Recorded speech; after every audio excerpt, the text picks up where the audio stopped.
نحن نقص عليك أحسن القصص بما أوحينا إليك هذا القرآن وإن كنت من قبله لمن الغافلين۔ اے پیغمبر، ہم اس قرآن کے ذریعے سے جو ہم نے تمہاری طرف بھیجا ہے تمہیں ایک نہایت اچھا قصہ سناتے ہیں اور تم اس سے پہلے بے خبر تھے۔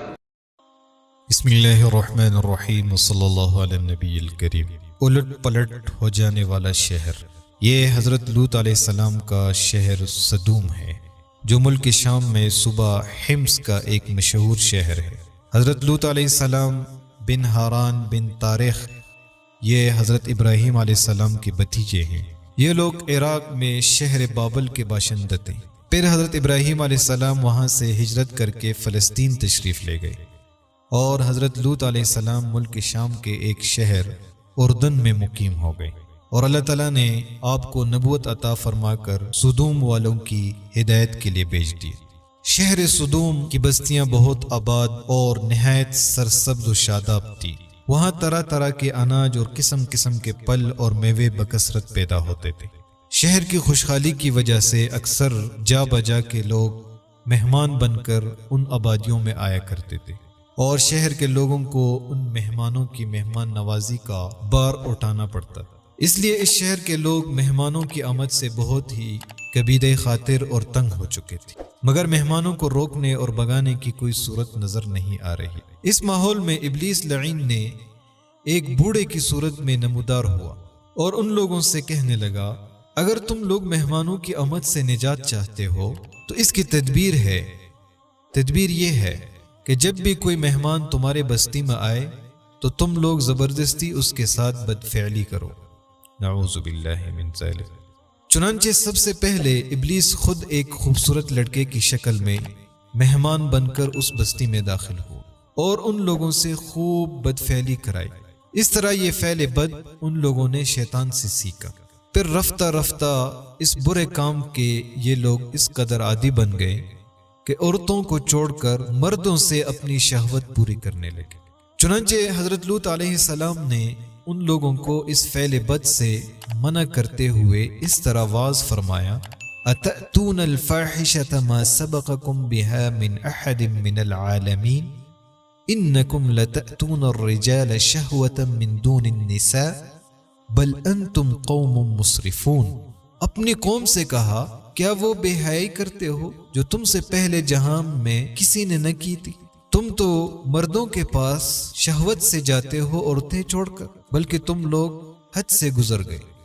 حضرت لوط علیہ السلام کی اس اصلاحی اور مصلحانہ واعظ کو سن کر ان کی قوم نے نہایت بے باکی اور انتہائی بے حیائی کے ساتھ کیا کہا، اس کو قرآن کی زبان سے سنیں۔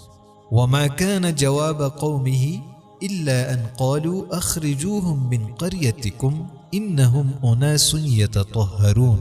اور اس کے قوم کا کچھ جواب نہ تھا مگر یہی کہنا کہ ان کو اپنی بستی سے نکال دو، یہ لوگ تو پاکیزگی چاہتے ہیں۔ جب قوم لوط کی سرکشی اور بدفعلی قابل ہدایت نہ رہی تو اللہ تعالیٰ کا عذاب آ گیا۔ چنانچہ حضرت جبرائیل علیہ السلام چند فرشتوں کو ہمراہ لے کر آسمان سے اتر پڑے۔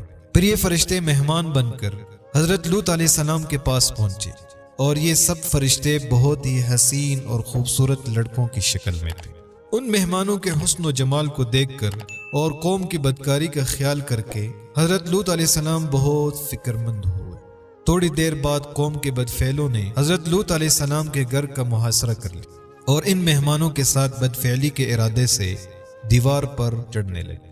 حضرت لوط علیہ السلام نے نہایت دل سوزی کے ساتھ ان لوگوں کو سمجھانا اور برے کام سے منع کرنا شروع کر، مگر یہ بدفعل اور سرکش قوم اپنے بےہودہ جواب اور برے اقدام سے باز نہ آئی، تو آپ نے اپنی تنہائی اور مہمانوں کے سامنے رسوائی سے تنگ دل ہو کر غمگین اور رنجیدہ ہو گئے۔ یہ منظر دیکھ کر حضرت جبرائیل علیہ السلام نے فرمایا کہ اے اللہ عز و جل کے نبی، آپ بالکل کوئی فکر نہ کرے، ہم لوگ اللہ تعالیٰ کے بھیجے ہوئے فرشتے ہیں جو ان بدکاروں پر عذاب لے کر اترے ہیں، لہٰذا آپ مومنین اور اپنے اہل و عیال کو ساتھ لے کر صبح ہونے سے پہلے ہی اس بستی سے دور نکل جائے، اور خبردار کوئی شخص پیچھے مڑ کر اس بستی کی طرف نہ دیکھے، ورنہ وہ بھی اس عذاب میں گرفتار ہو جائے۔ چنانچہ حضرت لوط علیہ السلام اپنے گھر والوں اور مومنین کو ہمراہ لے کر بستی سے باہر نکل گئے۔ پھر حضرت جبرائیل علیہ السلام نے شہر کی 5 بستیوں کو اپنے پروں پر اٹھا کر آسمان کی طرف بلند ہوئے اور کچھ اوپر جا کر ان بستیوں کو الٹ دیا، اور یہ آبادیاں زمین میں گر کر چکنا چور ہو کر زمین پر بکھر گئی۔ پھر کنکر کے پتھروں کا بارش برسا اور اس زور سے سنگ باری ہوئی کہ قوم لوط کے تمام لوگ مر گئے اور ان کی لاشیں بھی ٹکڑے ٹکڑے ہو کر بکھر گئیں۔ عین اس وقت جب کہ یہ شہر الٹ پلٹ ہو رہا تھا، حضرت لوط علیہ السلام کی ایک بیوی جس کا نام وائلہ تھا، جو در حقیقت منافقہ تھی اور قوم کے بدکاروں سے محبت رکھتی تھی، اس نے پیچھے مڑ کر دیکھ لیا اور یہ کہا کہ ہائے رے میری قوم، یہ کہہ کر کڑی ہو گئی۔ پھر عذاب الہی کا ایک پتھر اس کے اوپر بھی گر پڑا اور وہ بھی ہلاک ہو گئی۔ چنانچہ قرآن مجید میں حق تعالیٰ کا ارشاد ہے فَأَنْجَيْنَاهُ وَأَهْلَهُ إِلَّا امْرَأَتَهُ كَانَتْ مِنَ الْغَابِرِينَ وَأَمْطَرْنَا عَلَيْهِمْ مَطَرًا فَانظُرْ كَيْفَ كَانَ عَاقِبَةُ الْمُجْرِمِينَ۔ تو ہم نے اسے اور اس کے گھر والوں کو نجات دی، مگر اس کی عورت وہ رہ جانے والوں میں ہوئی، اور ہم نے ان پر ایک مینا برسایا، یعنی بارش برسایا، تو دیکھو کیسا انجام ہوا مجرموں۔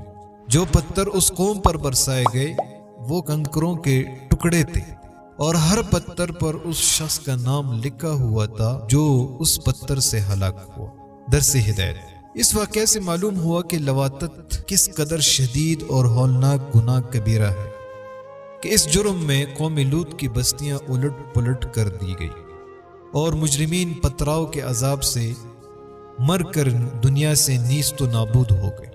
منقول ہے کہ حضرت سلیمان علیہ السلام نے ایک مرتبہ ابلیس لعین سے پوچھا کہ اللہ تعالیٰ کو سب سے بڑھ کر کون سا گناہ ناپسند ہے، تو ابلیس نے کہا کہ سب سے زیادہ اللہ تعالیٰ کو یہ گناہ ناپسند ہے کہ مرد مرد سے بدفعلی کرے اور عورت عورت سے اپنی خواہش پوری کرے۔ حدیث میں ہے کہ عورت کا اپنی فرج کو دوسری عورت کے فرج سے رگڑنا یہ ان دونوں کی زناکاری ہے جو گناہ کبیرہ ہے۔ اللہ تعالیٰ ان قوموں کی واقعات کو پڑھنے اور اس کو سمجھنے اور اس پر عمل کرنے کی توفیق عطا فرمائے اور ان سے عبرت لینے کی توفیق عطا فرمائے۔ وآخر دعوانا ان الحمد للہ رب العالمین۔